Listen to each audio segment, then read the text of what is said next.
So you guess. Yes. Colin, what's the date? Unless you. March 8th. Getting close. I am. Getting close. Congratulate Bob. I'm glad he's here. Congratulations, Bob. Thank you. That's Bob. This is Oh, Bob. that Bob.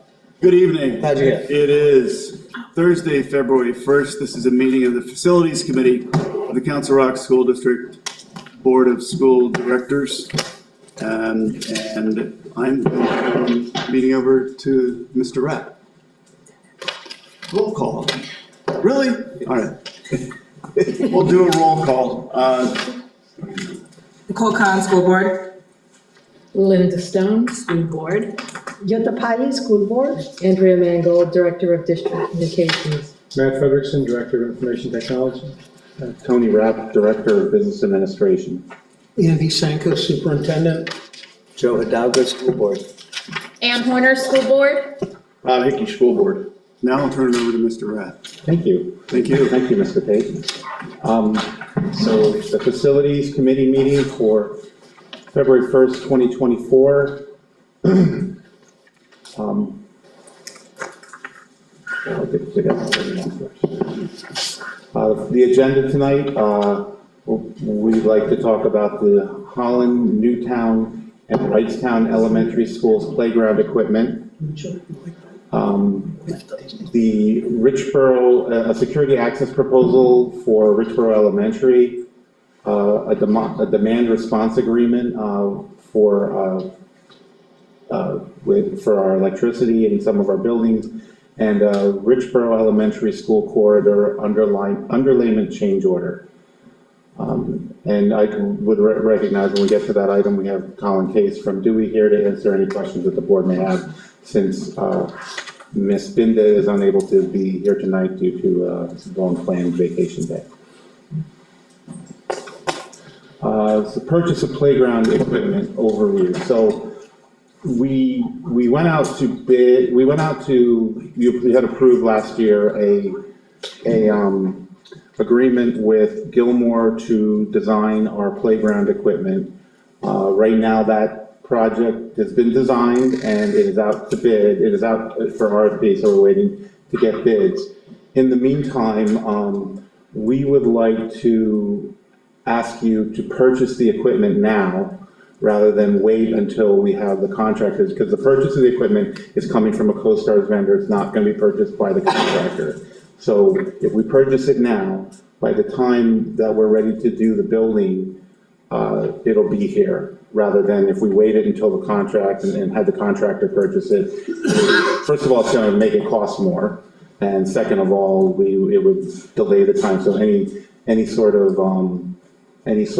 delay would cause us, if we wait, it might delay the project. So General Recreating Incorporated is a distributor of landscape structures, and it is a CoStarz, one of our consortium agreements through the state. So we are, it's already been bid, so we're free to purchase it that way. Again, we're pre-purchasing now so that it'll be here for mid-June when the contractor is ready to install it. And we will be presenting the contractor bids at the April Facilities Committee meeting. Each school that we're doing this project for, of the 3 schools, there will be a communication board as part of the playground. That's a board where they put numbers and letters to touch, and the total equipment material cost is $448,885. And that this plan is within the original budget that we came and asked the board for last year. So the project's been spec'd out to be within that budget, and this cost is within that budget. Thank you. May I just say, let the record show that Mr. Roosevelt, Michael Roosevelt, has joined the meeting in person.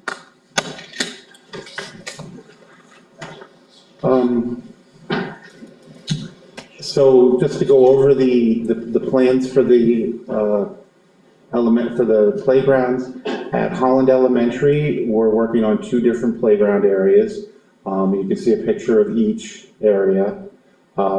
We are adding swings. There's a swing, regular swings and accessible swings, and those can be moved around as the school, as the administration would like to move them around. So if you wanted 2 accessible swings next to each other.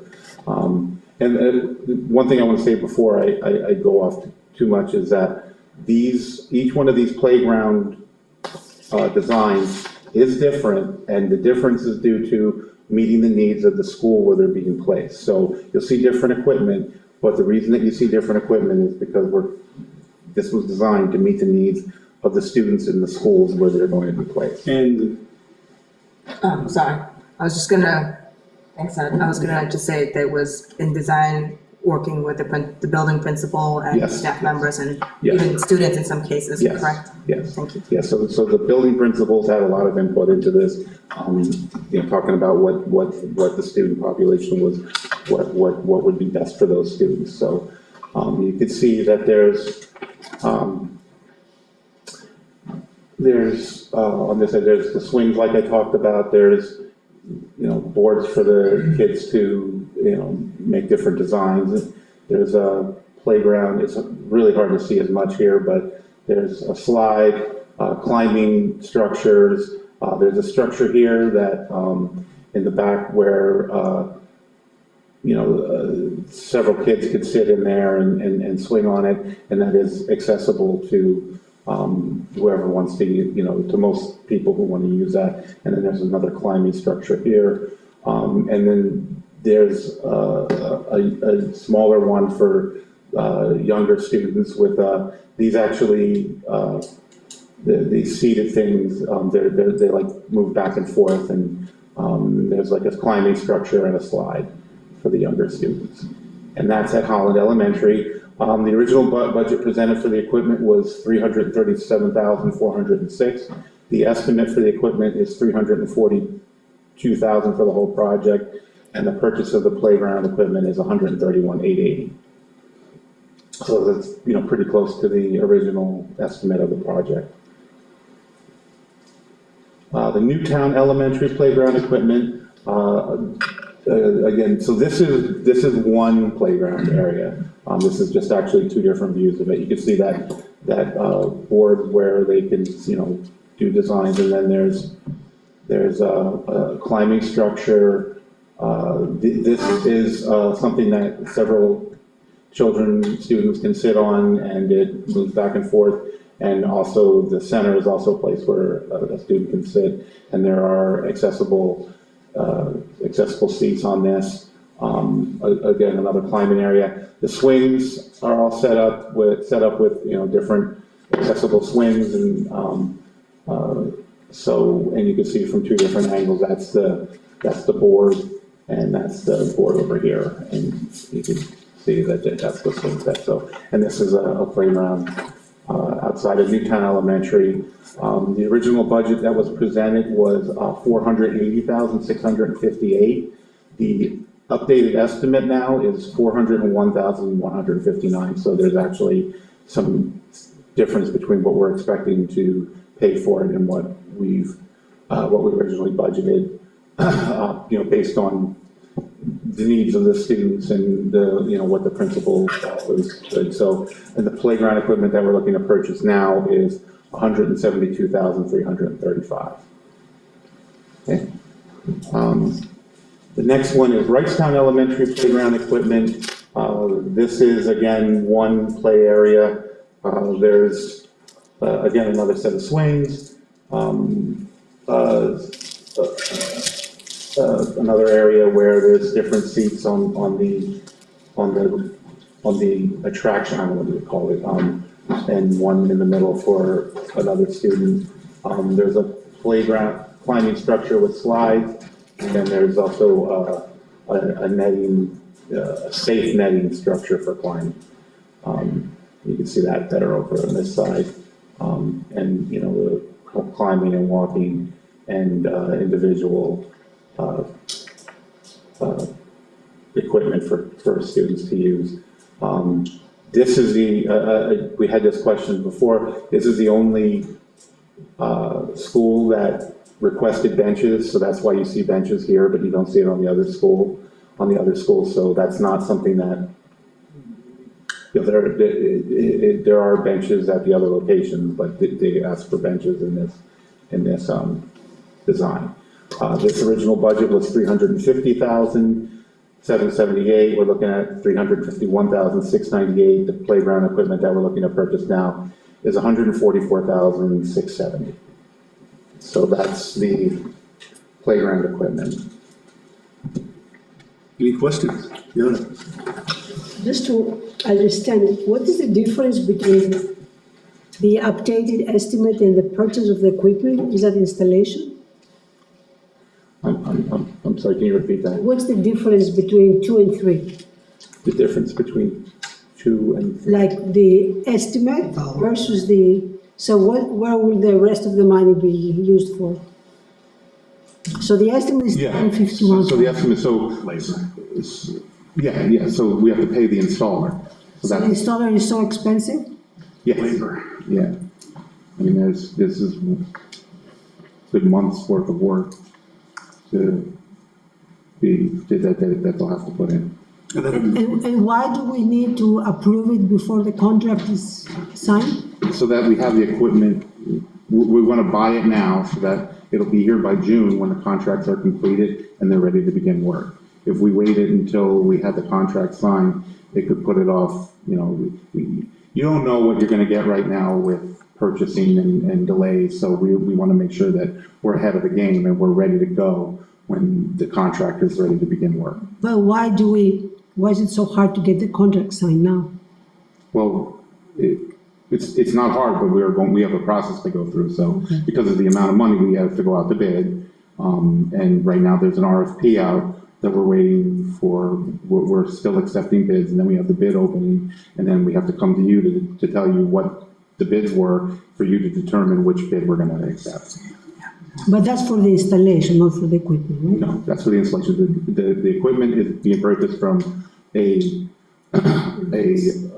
consortium, the state consortium, so it's already been bid by another school district as part of the consortium, so we don't have to go out to bid for that. And it's less expensive than if, say, we said to the contractors, tell us how much you're gonna charge us for this equipment, because obviously they're gonna put in their markup once they purchase the equipment before they install it. Got it, thank you. And yeah, CoStars is the state consortium that we use for all sorts of purchasing, Yes, we right? use it very much. So. Yeah. A quick question about the Wrightstown one and then a follow-up to it. On this one, there's not the communication board, There is. or maybe I just didn't see it in the picture? There's one at each one. Oh, okay. It's tougher to see on here. But I know there. All right, I just. I believe it's part of this, this structure. It's part of this structure in here, but all three have communication boards. I just wanted to make, because that was talked about originally when we first talked about all these playgrounds would have those communication boards similar to what they have up off of Hatboro Road in Northampton Township. There's a communication. Yeah, just, like I said, it's just the way that it was viewed. I just wanted to triple check that Indeed has one. Yes. Oh, so I'm just confirming then, this purchase of playground equipment, this 144 plus the sum of Holland and Newtown comes out to that 448 that was on the first slide? Is that what you're saying? That's what it should, yeah. Yeah, okay. And the second I question. was afraid you were gonna say it doesn't. No, I'm just confirming that without, because I don't want to do the math. The second question was, is part of the installation the flooring? I mean, I don't know what's the base of this? Yes, that's another Okay. cost they did. There's and it's, Is that like what's at Northampton Township? it's like, It's like a soft subflooring, a rubbery, no, it's, mulch. oh, it's mulch? Yeah. Okay. But it's rubber mulch. Playground mulch. Playground mulch. All right, so it's not a, like a solid No. board piece, No. it's more, okay. All right, Nikki. Sorry, just to follow up on Linda's question, I think 23 referred to, there are, I believe it was Newtown Elementary, they do have some of that special subflooring, so it needs to be accessible for Yes. students in wheelchairs or such. So there is some at Newtown Elementary, and it was shown in the picture. Go back to Newtown, particularly. Oh, I saw that section. Right, That to was some, different yes, color. exactly, I'm sorry, I didn't kind of cover that. gray, yes. As a matter of fact, this structure, it's in the back here. A wheelchair can be rolled onto that play structure. So it wobbles and that's why it's accessible. There is that type of substrate to be able to get a wheelchair into that area. And that's a specific need of that school. Thank you. Thank you. Any other questions? Yeah. Joe? After Mike, please. Okay, fine.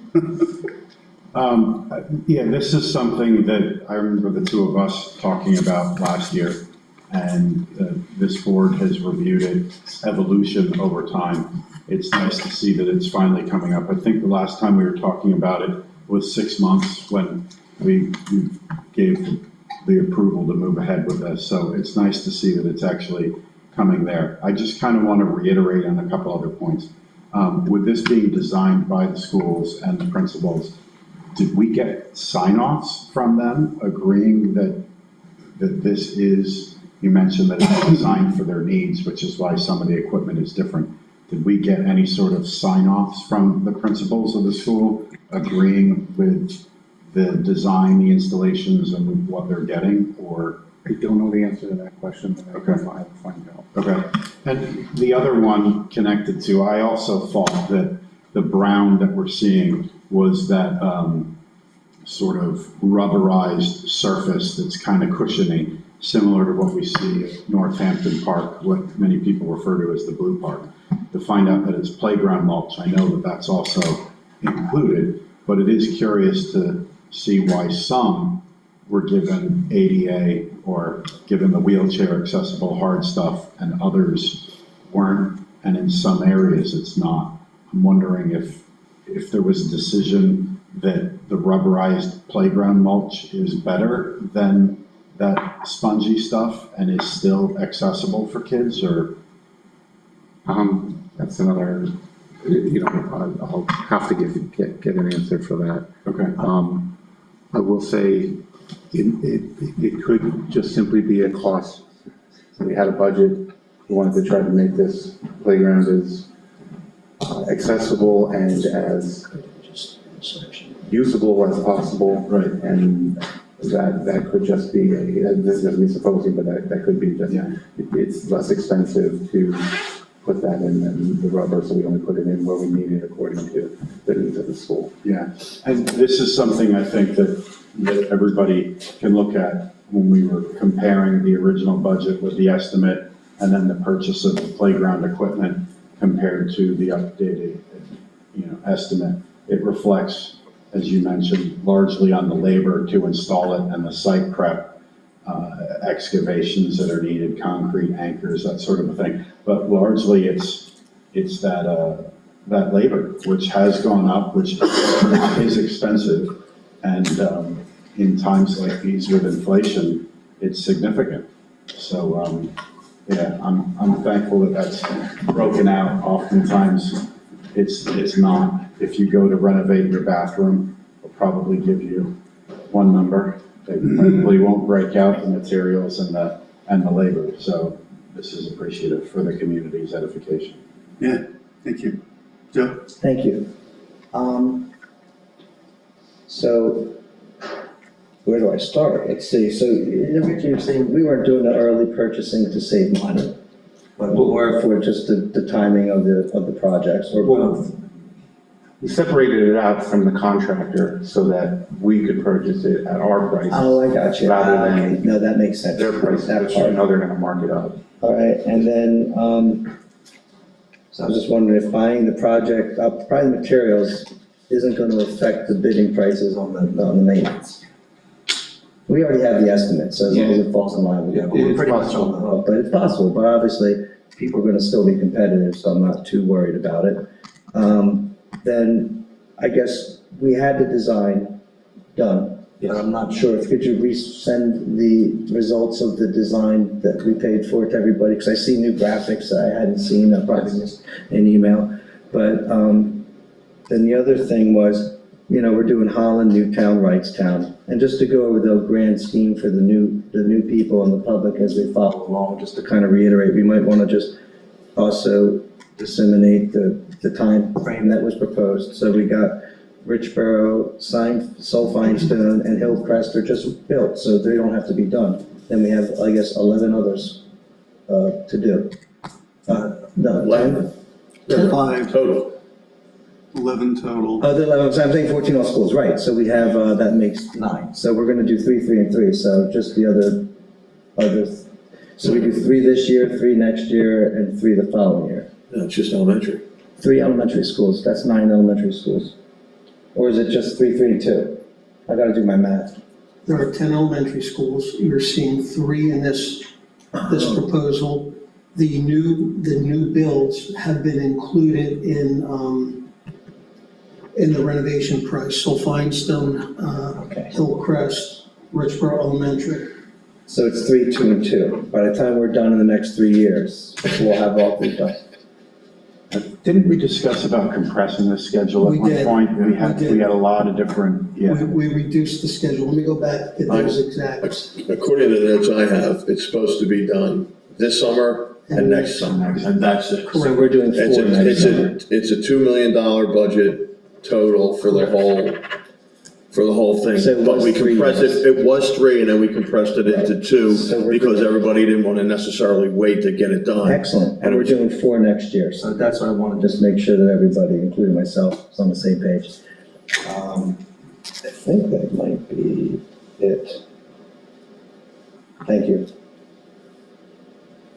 Okay. I did have, actually, I did one more on my note. Holland Courtyard at the Holland Middle School, that was addressed in the original, on the original proposal. We didn't touch that courtyard.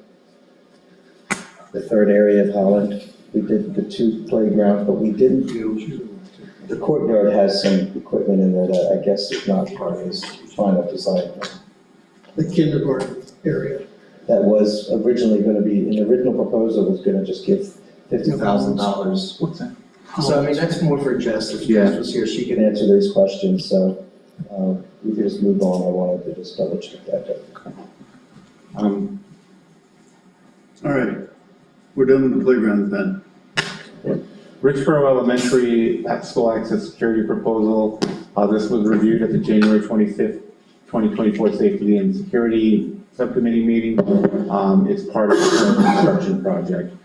Because it's security, we don't talk about more than that. We have this as part of the project. And it was reviewed by the Safety and Security Subcommittee. Obviously, the board members would have access to more information. Questions? None? Okay, good. The demand response program. So this is a program that there's a third party and it's involved with PICO.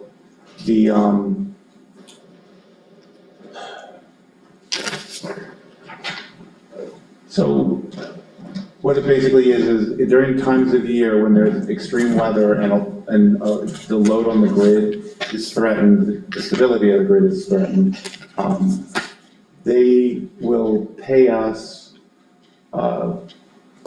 to reduce our electricity usage during those times. We get paid for being in the program, each school, and then once we if we are asked to do it, we will be paid for that as well. Should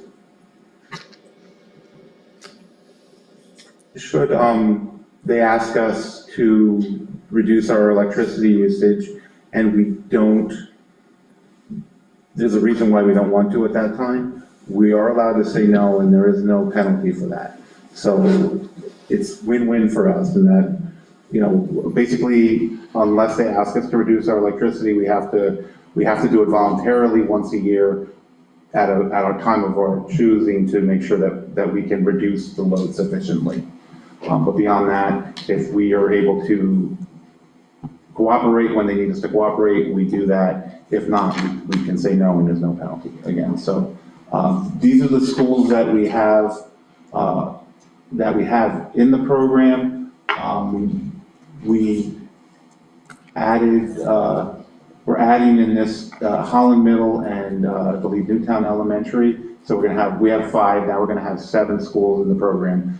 The reason we don't have all schools in the program is because it requires a specific kind of meter.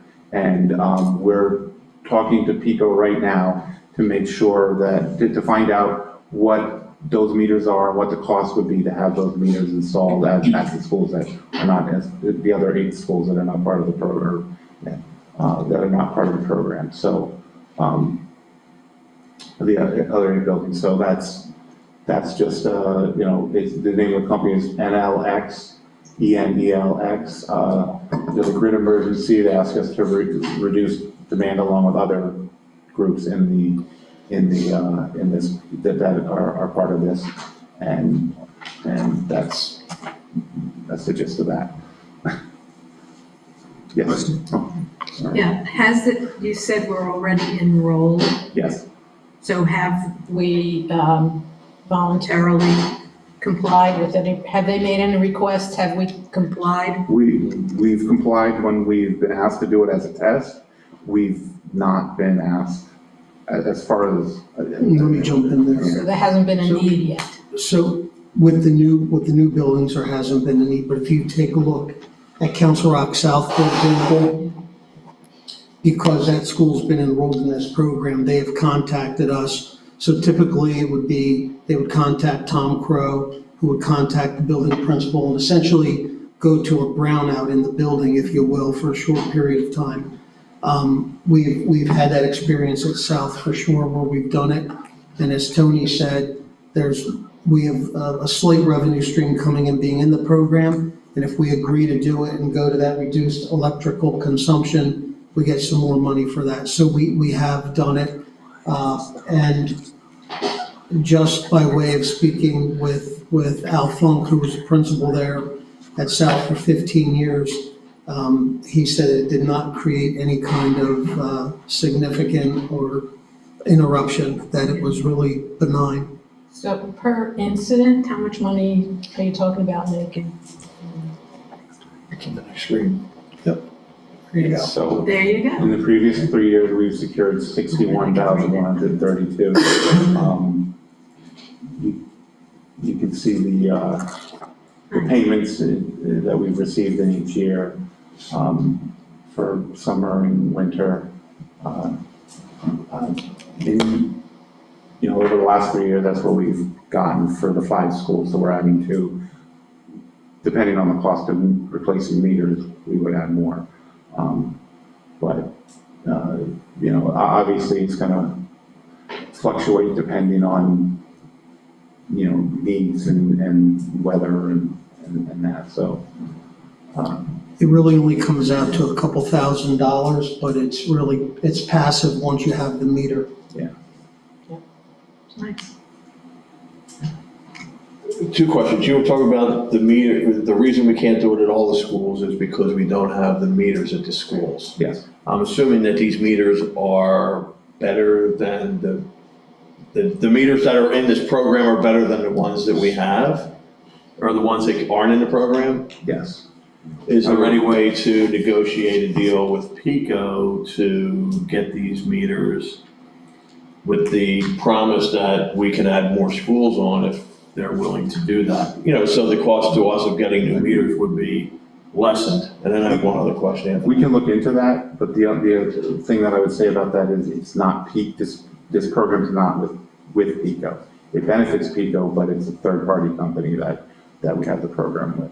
So I don't know, if they're getting enough from this company, I don't know if they, I'm saying, Sure. we can ask. And once we find out what the price is of these meters, we we can see what we can negotiate. And then the other question is, that I have, and I'm sure the answer is no, or I would sure hope it would be, that there's no security risk or the like by us participating in this program when we go to quote-unquote brownout. I'm getting a no from the person that I want to get the no from. Well, if you're talking about building security, most of our, all of our devices are supposed to be on a battery backup. So, And it's just, I can't, I just said, that's a sufficient answer. okay, No is no. sorry. But to sort of jump in to keep communities at ease, when this is requested, the school district can decline it and continue with power. If the district accepts it, the district is equipped with emergency lighting and power backups and things so there aren't children in the dark in their schools. And that's where Mr. Funk's experience of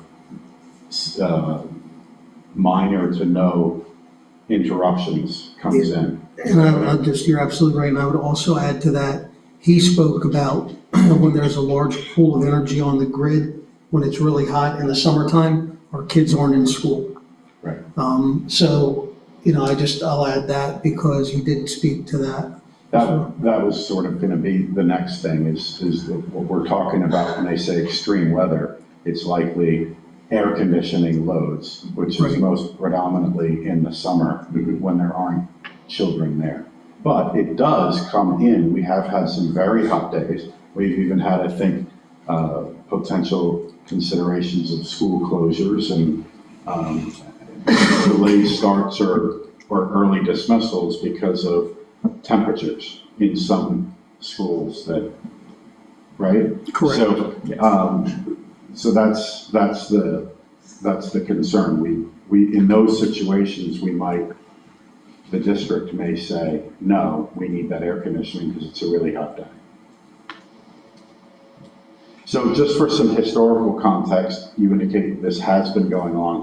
Where did this come from? Was this the district reaching out, or was this third-party company reaching out to the district? As far as the addition of new schools, it's been, I believe it was mutual discussing what, with what we have. As far as the original contract, I found it goes back as far as 2012, so I don't have the history to know the answer to that. I don't know that, who would have that history at this point. Yeah. We reached out to who. So it's not a new thing, but we are saving a little bit Yes. of taxpayer money, Yes. helping the community out. Yes, where we can. and it has gotten, looking at the receipts over the years, it's gotten less. Obviously, things have gotten, things are better and probably less need for this, but there's not, I wish I could answer that, but it never came up in the audits. Any other questions? All right, good. Thank you, Mr. Rapp. The next, I'm putting it that way. The next item is for Richboro Elementary School Quarter underlayment change order. So this is related to the terrazzo flooring in Richboro Elementary. That was part of the original contract. This is not related to the flooring of the cafeteria or the 10 classroom addition. So this is only related to the flooring in Richboro Elementary that was quarry tile. So when they had planned to put the terrazzo flooring in, they looked at they had expected a depth of concrete of about 2.5 inches. Then the plan was to pull that concrete, wet base. Wet bed. Yeah, sure. Yes, you wanted to do it instead of I struggle with it. You'll ask me to explain what I can explain. Yeah, so like Tony was saying, so this is in the existing corridors of that Richboro, and it's very similar to Hillcrest Elementary. that building had a wet bed, quarry tile on all the corridors. When we did that building, we did a lot of saw cutting through those hallways. We put the plumbing in, and during that time, we were able to see how thick that wet bed was. And it was anywhere from 2.5 to 3 inches, kind of everything. So when we documented Richboro, knowing that we were gonna slightly increase the scope of this building, because a few years ago, and I wish Doug was here to say exactly when, you had a flood in that building. And the whole place, there was a sprinkler leak and the place flooded. And a lot of that quarry tile laminated, and it was, when we sounded the floors, we could hear the tile was starting to peel up. It was loose. So we knew we definitely had to do something with the tile that was man-made. So what the architect documented was to the contractor to expect a 2.5 to 3 inch quarry tile wet bed with quarry tile on top, and then they would expect to infill it with a cementitious infill or concrete. And that was the plan. So that plan worked up until we removed all the quarry tile. The contractor did 68 spot elevations throughout the building, and nonetheless, we didn't have 2.5 to 3 inches. We only had about 1.75 inches average throughout the building. So that caused us to pivot and get, not creative, but just change direction. We couldn't just come in and pour a concrete mix that had pea gravel in it. Concrete, you usually don't pour it any thinner than 2.5 inches. You usually want to stay above that with the pea gravel mix. So we had to pivot to a different product and a different method to do that. So we came up with one option, and it's one that we were successful with on past projects and in other school districts, and it's a oozing product. It pretty much comes in, it's a self-level, and it can be poured thinner. It has a high strength, and most importantly, the epoxy terrazzo bonds to it well and maintains warranty. So since we have such a variation of depth out there, that was the right product to go, and we asked Penn Builders, the general contractors, to start working on a price for that.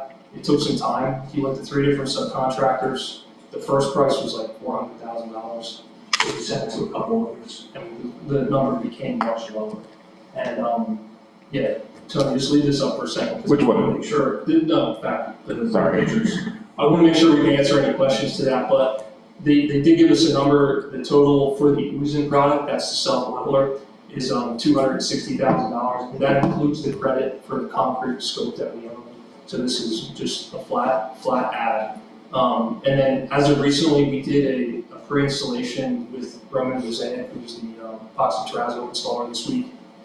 We had them take a look at it, examine the substrate, and they actually said that they may be able to do an epoxy sand infill.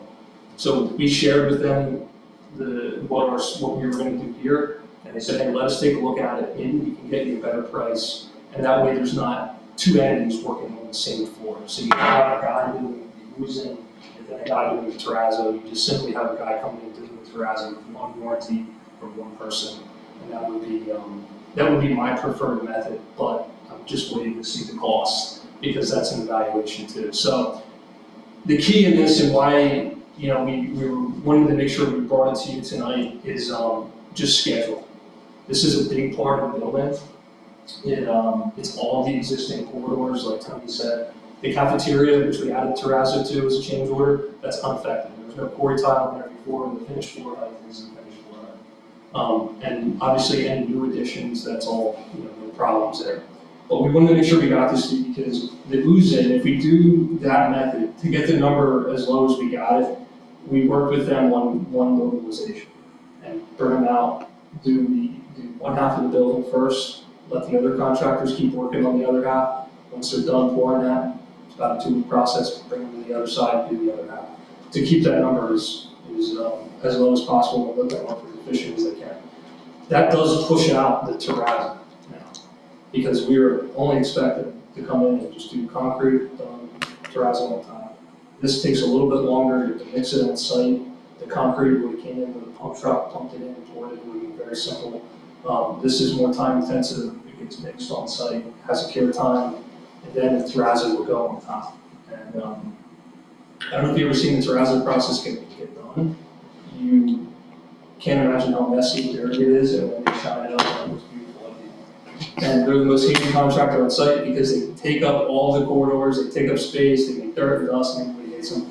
But it's a long process. So the oozing, we wanted to make sure we got the green light from the board that says, hey, we have this condition, we need costs approved to address this with the contractor. We want to be able to maintain the schedule.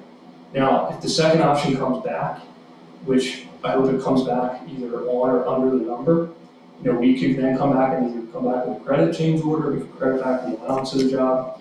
And with that product, it would be a one-stop shop install. They would, prep the surface, they would do the sand fill, which is like a sand epoxy mix. And then they would do their quarter-inch terrazzo on top of it. They would take up a section of the building at a time and go around, just like they would with the terrazzo. So scheduling, we're in really good shape for the job, and we didn't want this to throw a bomb into it. So we just wanted to make sure we got this to be able to give the contractor direction on, which path, we want to take, and, make sure we have the green light to do that. Because it is a significant amount of money, it's $250,000. The good thing is financially in this project, we're in a really good position. We have $600,000 in allowances built into the construction costs that are pretty much unspent at this point. And where the job is, the risk for further unforeseen conditions is very low at this point. Ceilings are all out, new additions are constructed, overhead work is done, we have everything open up. So anything we were gonna find, we found at this point, so the risk is getting lower and lower and lower as we go for any additional unforeseens. But this was a big item, we wanted to bring it to you guys. Whoever was to make sure you're aware of what's going on, just comfortable with the path that we intend to take and address it. And I want to make sure I'm here to answer any questions, because it's a little, it makes sense, but, if you're not familiar with it, you may have questions, so, yeah. I know you have some things around that, yeah. Thank you. Yeah, no problem. So when I saw this, I tried to get a hold of Jess, and she was away. So I'm glad you're here. I'm very glad you're here. Is that specs, is that the new specs, or that's the original specs when you're looking over So, there? right, yeah, that's what we had in the bid documents. That's what we put in the documents to show the contractor, hey, this is what we expect, this is what you should do. Right, so you were going to remove the wet bed. Yes, that's right. In the pictures, that's not, is that the finished product, or you're still So- going to remove all the wet bed? No, so what you see there is a mix of wet bed and concrete. Sure. If you No, I can see the You bumps. can kind of see the bumps, yeah, so the bumps are just, so that would be totally removed before they did anything, they wouldn't level over top of that. That would be it would be shot blasted most likely. So I understand, if you do the epoxy or whatever you were talking about, the resin mix, then you're not gonna have to do the work that was bidded originally, which was to to get all that wet bed out, there's a ton of work. No, that would be incorrect, so, to either do the using or the epoxy, they have to make sure that substrate's clean down. So you are still removing the wet That's bed right. in order It all has to to do it? be- It's just gonna be 1.5 inches. That's right. Yeah, it's gonna be much less. So where we took our spot elevations, obviously we didn't take it on a hump of wet bed that's left. We took it where there was clean slab. The way they did to remove it, they pretty much took a skid steer Yeah. with a sharp blade and. Excellent. So it's clean now? No, they still have to shot blast it. Some of it, I'm okay, but Correct. most of the wet bed is removed, you just have to clean up the That's surface, correct. polish it off. Yep. Yeah, because I told Jess I wanted to check it out, maybe anybody else wants to come, I want to check it out. But again, once you're cleaned up, you'll see that you're not close, you needed 2, That's right. We needed 2.5. because 2.5 Yeah, 2.5 was the is minimum? your cutoff for concrete. I know it's gonna look great when it's done, and what's this, and it's durable, what's the square footage approximately? It's a little over 11,000 square feet. Okay. And the cure time is more or less on the new product than the concrete? So it would be, if we go with the oozing, it would be more, because you have to pour that first, let it cure, and then come back and do the terrazzo. But the other one, the concrete, Concrete cure time, usually is 56 days. and what's this one? Usually it reaches strength in 28 days, concrete. So how long do you guys wait? For this stuff? No, I mean, if it was originally, and you were gonna put the concrete on, how long would you wait before you installed the They terrazzo? probably would have waited 28, until it reached strength. So Right. we would take cylinders, you break the cylinders, once it reached strength, and you put them on. And the other thing with any type of, anything you put terrazzo over, your moisture content has to be within a certain threshold. So once it, evaporates that moisture out there, then you can be able to put terrazzo down. And the option you had with the sand mixture may just, when will you know that, or what would that be based on, some tests? Yeah, so what the game plan is, I had we call it a pre-installation meeting. Anytime you do a big item, terrazzo, concrete, before you do the work, you sit down, you review the spec with the contractor, you go over it together, make sure there's no questions, no RFIs, they understand what they're supposed to do. It's just a QA, QC thing to do. So we did that with them, and we showed it to them, and they said, hey, we may be able to sand fill this, instead of doing a using product. Give us about a week and a half, let us come out here with our expert, they're gonna survey the whole building as far as all corridors, and then they're gonna come back to us and see if it's one, feasible, and two, the price works for what we're trying to achieve. Okay, great, so, but still, you would have to wait till the next board meeting to get an actual official. So what I would like to recommend is that we take at the upcoming board meeting, the $260,000 for the Uzen, and then that way I have that approved. If we come back and the epoxy installer says, hey, I can do the sand fill for a lesser value, then we can just ask for a credit, we come back to you with a second change order that just credits it back, adjusts the scope, and then that gives me the ability to maintain the schedule.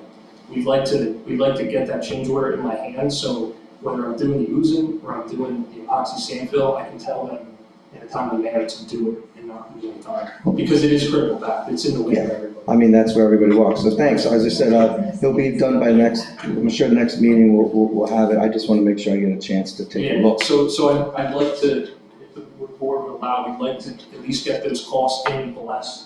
That way I can tell pen builders that, hey, the board has approved the price for the Uzen.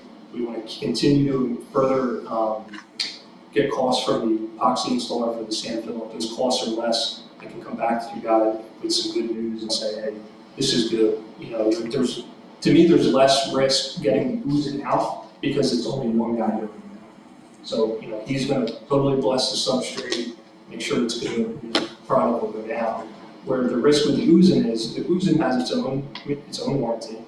The epoxy, it can be installed over top of it to maintain its warranty. But if one or the other fail, the other guy's gonna go like this. So option 2 is your better, Yeah, so is your preferred to preference. avoid any of that happening, and we actually talked to Rubber Mosaic, and they said, hey, we put our product over this before, and in the thickness that we're trying to do, they don't see any problem with it. And that would take us from 2 contractors to 1. Yeah. And just, I think it was clear, but just to reiterate, that $263,000 is within the allowances of the existing budget for the project. Within the budget, Right. we're doing a change order, not the allowance. Yeah. That's correct. I thought that was clear. Part of the allowance, okay, because I was So, are there other questions for Colin? Yeah, Anybody? Can you clarify? Yeah, Thank you, yeah. so this would be a change order to the project. So this would not be in the contractor's construction costs or allowances. This would get taken from the contingency of the project, which is, I just looked before I came in here, it was about $600,000 left in contingency. Right. But then what I said in the start, there is $600,000 in allowances that are in those costs that we've spent very little of on this job, very little, especially because we've done Hillcrest. And we expect to get a good bulk of that back. So at the end of the day, when we finish this project, I hope to come back to you and say, hey, this $250,000 change order, I'm giving you $250 back in allowances. Yeah, I can't guarantee that because I never know what I'm gonna find, but that's something we work towards, and at this point, I'm confident we can with where we're at in the job. So it's more of a Little change risk than it left. is taking the money. There's a difference It's between already been said. contingencies and That's allowances. correct. Yep. Okay. Does anybody else have any questions for Colin? Okay.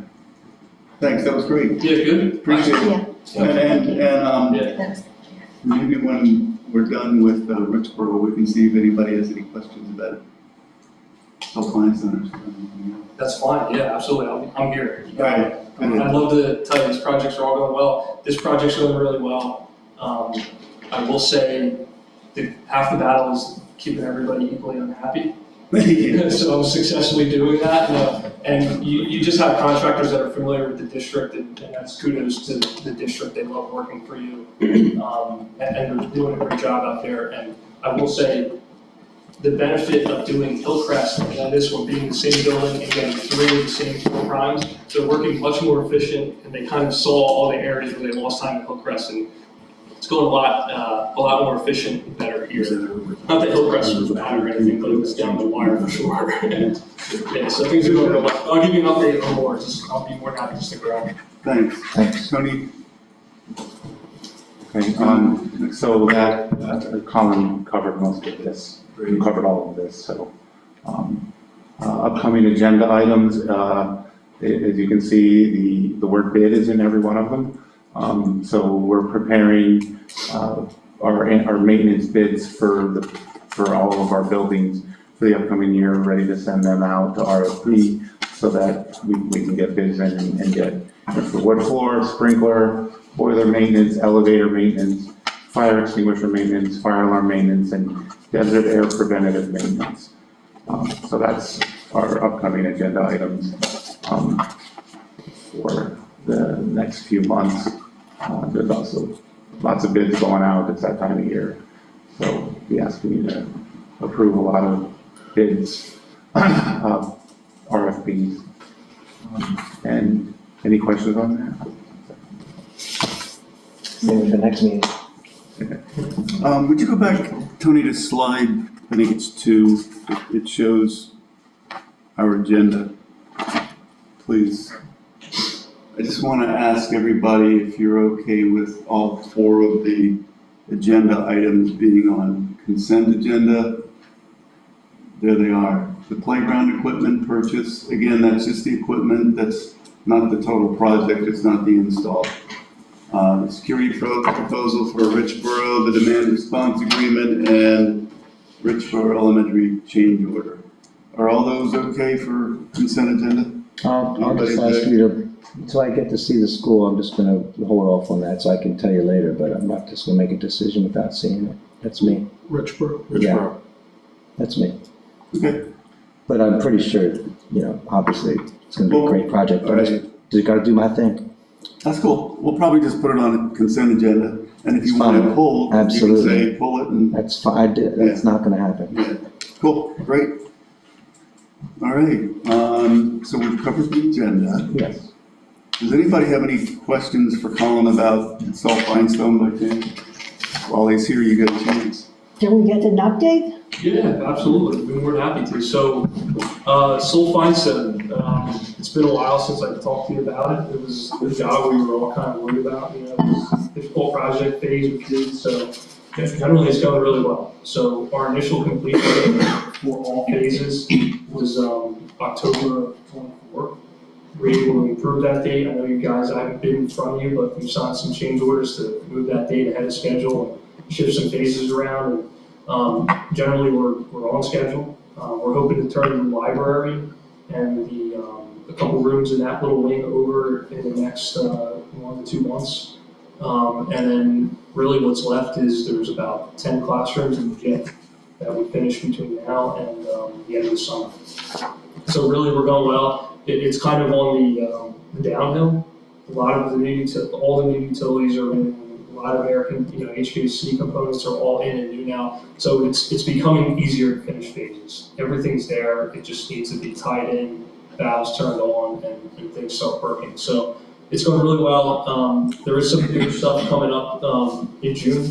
There's the wood floor in there. I don't know if you remember, that has a Mercury subfloor that at some point I think the PTO paid for a new gym floor, and they just went right over top of it.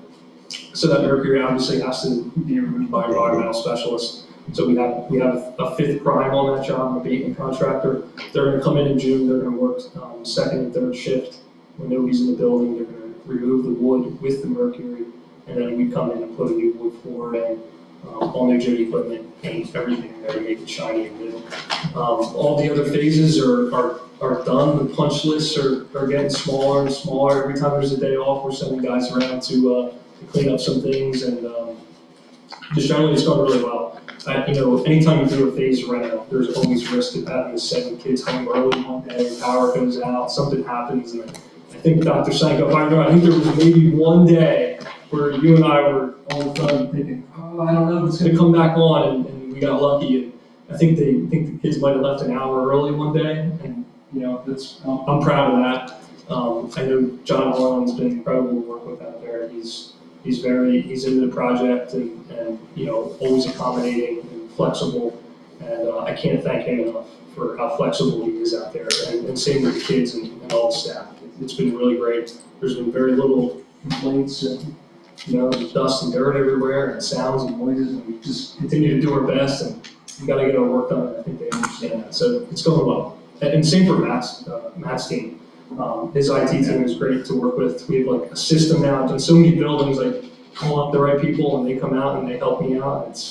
It's great. They speak the IT language, which I know some of them, but not all of it. So Yeah, good. it's going really well, and excited to get that done. Richboro's on schedule, like I said. You know, despite the excitement of this change order, you know, we're holding the project. It's going really well. The additions are going up. You know, we're on budget. Everybody's getting along. So, you know, deliveries for new equipment looks like it's going to line up nice. I think we made a really good decision going a year and 6 months and not a year. Still having problems with switch gears on time. Still having problems with air handling equipment. It's difficult to do those one-year projects anymore. Any question? Just confirming, so the finished complete date is October of '24, or it's beginning of school year? No, we're gonna turn this completely done at the end of the summer, so when the kids come back for the 24-25 year, it's done. Correct, and the library is January? No, the library, I'm thinking not January.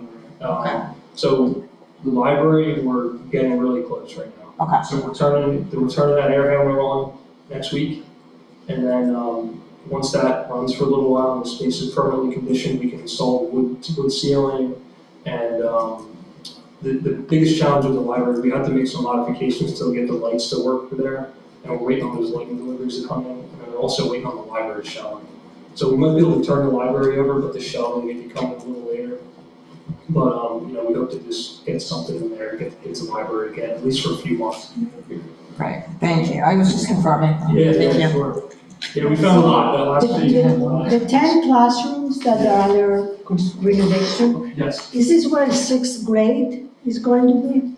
I'm not sure where Danielle is gonna use for that wing. I'm not quite sure. I can find out for you. I'm not sure what grade level they're gonna put in that wing.